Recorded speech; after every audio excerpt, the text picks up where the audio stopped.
Break के बाद रुक करेंगे बुलेटिन की ओर। इस न्यूज बुलेटिन में बात करेंगे बहराइच की, जहां जीवित व्यक्ति को मृत दिखाकर पेंशन काट ली गई। आगे चर्चा करेंगे महाराजगंज की, जहां आगामी त्योहारों को लेकर डीआईजी ने किया दौरा। साथ ही चर्चा करेंगे रामपुर की, जहां जिलाध्यक्ष के नेतृत्व में बिजली संविदा कर्मियों ने धरना प्रदर्शन किया। ऐसी और भी तमाम खबरों पर विस्तार से होगी चर्चा। पयागपुर बहराइच के आदर्श नगर पंचायत वार्ड नंबर 11 नूरपुर के निवासी शिवनाथ को प्रशासन की एक गलती के कारण भारी परेशानी का सामना करना पड़ रहा है।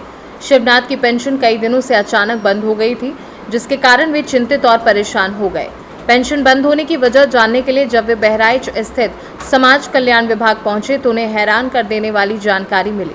विभाग ने बताया कि दस्तावेजों में उन्हें मृत घोषित कर दिया गया, इसी कारण उनकी पेंशन बंद कर दी गई। जिंदा रहते हुए खुद को मृत प्रमाणित देख शिवनाथ काफी स्तब्ध रह गए। ये गलती प्रशासनिक लापरवाही के कारण हुई, जिसके चलते एक वृद्ध व्यक्ति को अपनी पेंशन के लिए भटकना पड़ा। शिवनाथ लंबे समय से इस पेंशन पर निर्भर थे और इसे ही अपनी आजीविका का साधन बना रहे थे। अब पेंशन बंद होने से उनकी आर्थिक स्थिति और भी खराब हो गई है। शिवनाथ ने समाज कल्याण विभाग से इस गलती को सुधारने की गुहार लगाई है, ताकि उन्हें फिर से पेंशन मिल सके और उनका जीवन सुचारू रूप से चल सके। प्रशासन द्वारा इस तरह की लापरवाही से आम जनता को भारी नुकसान उठाना पड़ रहा है। मैं बहराइच जिला से कृष्णचंद्र शुक्ला। जीवित व्यक्ति को मृत घोषित कर दिया गया है और ये पेंशन काफी दिनों से पा रहे थे, अब पेंशन का कट गया है। क्या है पूरा मामला, हम इन्हीं से जानकारी करेंगे, क्योंकि काफी समय से परेशान हैं और ये अब अपने मृत प्रमाण पत्र को लेने के लिए सरकार से गुहार लगाते हैं, अधिकारियों से गुहार लगाते हैं। मैं जीवित हूं और मुझे मृत घोषित कर दिया गया, इसका प्रमाण पत्र चाहिए। क्या है पूरा मामला, हम आप ही से जानकारी लेना चाहेंगे। क्या नाम है आपका? मेरा नाम विश्वनाथ। पिता के नाम? पिता का नाम अवधराम, पयागपुर जिला का। पूरा मामला बताइए आप। सर ऐसा है कि मेरा पेंशन 12 मार्च तक मिला और उसके मिलने के बाद मेरा पेंशन नहीं आया। हमने जानकारी की, समाज कल्याण में जा करके वहाँ जानकारी किया तो वहाँ हमें प्रश्नोत्तर मिला और कि हाँ वहाँ से आपका नाम मृत घोषित कर दिया गया है। उसके बाद जब ये घोषित कर दिया गया तो हमने कार्रवाई किया। कार्रवाई करने के बाद अभी तक कोई मुझे सूचित या कोई मतलब सही पता और सही जानकारी या सहयोग नहीं मिल रहा है। आप लेखपाल पास गए या फिर जो है तहसील में जो है गए? जी हाँ, तभी सबकी कार्रवाई हुई है, मुकदमा तक हुआ है। तो क्या चाहते हैं आप? मुझे चाहिए मृत प्रमाण पत्र। मृत प्रमाण पत्र? मर गया हूँ ना, मुझे वो चाहिए। पेंशन मिले या ना मिले, जिसने कटवाया है कटवाने दीजिए मृत प्रमाण पत्र। इसके लिए मैं बहुत दूर तक जाऊंगा। ये इनकी पीड़ा है कि मैं जीवित रहते हुए और मुझे कूटनीति के द्वारा मुझे मृत घोषित कर दिया गया है, तो अब मुझे पेंशन की जरूरत नहीं है, लेकिन मुझे मृत प्रमाण पत्र की आवश्यकता है, जिन्होंने मुझे मृत घोषित किया है। बने रहिए आप सी न्यूज कृष्ण शुक्ला बहराइच। बहराइच से सी न्यूज संवाददाता कृष्ण चंद्र शुक्ला की रिपोर्ट। खबर अलवर से है, जहां कस्बे के नवीन बस स्टैंड पर श्री श्याम सेवा समिति की ओर से 5वां वार्षिकोत्सव एवं श्री श्याम जागरण का आयोजन शनिवार 28 सितंबर को आयोजित होगा। गुरुवार को श्री श्याम सेवा समिति की ओर से आयोजित प्रेस कॉन्फ्रेंस में समिति के अध्यक्ष जगदीश सैनी ने बताया कि श्री श्याम सेवा समिति की ओर से 5वां वार्षिकोत्सव एवं श्री श्याम प्रभु का संकीर्तन 28 सितंबर को शनिवार को रात्रि 9 बजे से आयोजित होगा। श्री श्याम जागरण में भजन प्रवाहक चंडीगढ़ से मयंक अग्रवाल, फतेहाबाद से नरेश नरसी, वृंदावन से दीदी माधवी शर्मा, इंदौर से विशी सौरभ शर्मा बाबा श्याम का गुणगान करेंगे। उन्होंने बताया कि जागरण बाबा श्याम का अलौकिक दरबार सजाया जाएगा। श्री श्याम संकीर्तन में एत्र वर्षा, लकी ड्रॉ, फूलों की होली, 56 भोग आकर्षण का केंद्र होंगे। भरतपुर से सी न्यूज संवाददाता राकेश सोगरवाल की रिपोर्ट। खबर महाराजगंज से है, जहां जनपद में आगामी त्योहारों को शांतिपूर्ण ढंग से संपन्न कराने को लेकर आज डीआईजी आनंद कुलकर्णी ने जिले का दौरा किया। इस दौरान उन्होंने पुलिस लाइन में आगामी पर्वों को लेकर शांति सुरक्षा व्यवस्थाओं को देखते हुए आयोजित बैठक में प्रतिभा कर आवश्यक दिशा निर्देश दिए। इस दौरान डीआईजी ने सदर कोतवाली का निरीक्षण किया। आपको बता दें कि महाराजगंज जनपद भारत नेपाल सीमा से सटा हुआ जनपद से, जहां पर 84 किलोमीटर की खुली सीमा है, जिस पर एसएसबी समेत तमाम सुरक्षा एजेंसी पूरी तरह से अलर्ट रहती है।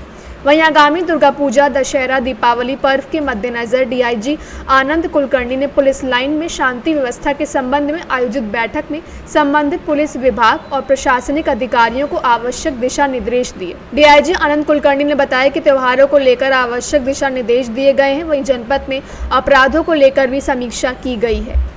महाराजगंज से सी न्यूज़ संवाददाता अंगद शर्मा की रिपोर्ट। में पुलिस अधीक्षक महाराजगंज के साथ जनपद के सभी अधिकारियों के साथ मीटिंग की गई। इसका मुख्य उद्देश्य जो आगामी त्यौहार है जिसमें दुर्गा पूजा है, दशहरा है, रामलीलाओं का आयोजन होता है और उसके बाद दीपावली, तो एक त्योहारों की बड़ी एक लंबी श्रृंखला इसके बाद होती है।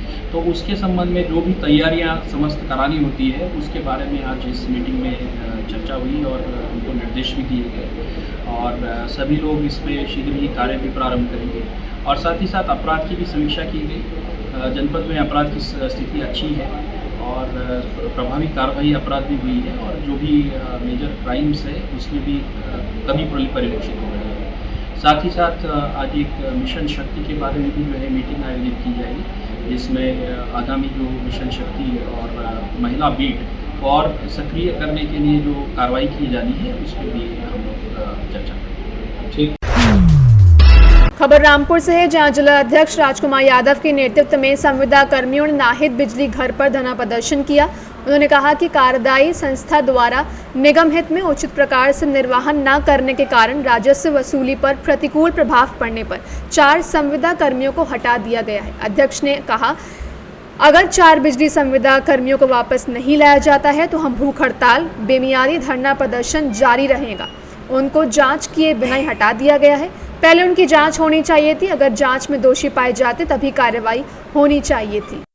मामला ये है, बिना सूचना के अधिशासी अभियंता महोदय के आदेश अनुसार 4 कर्मचारियों को निकाल दिया, जिसमें कि वो कुली हैं, उनका काम सीधे उठाने का है। हमारी मांग यही है कि इन कर्मचारियों को बहाल किया जाए, अन्यथा बहाल नहीं किया गया तो ये आंदोलन अग्र रूप अपना लेगा जिसमें कार्य बहिष्कार होगा, जिसकी पूर्ण जिम्मेदारी अधिशासी अभियंता महोदय की होगी। हमारा एक ही कहना है, जिन नादान और बेकसूर कर्मचारियों को निकाला है इनकी जांच तो करा लेते कि किस काम के हैं, इनका काम क्या है, लेकिन ऐसा नहीं करा।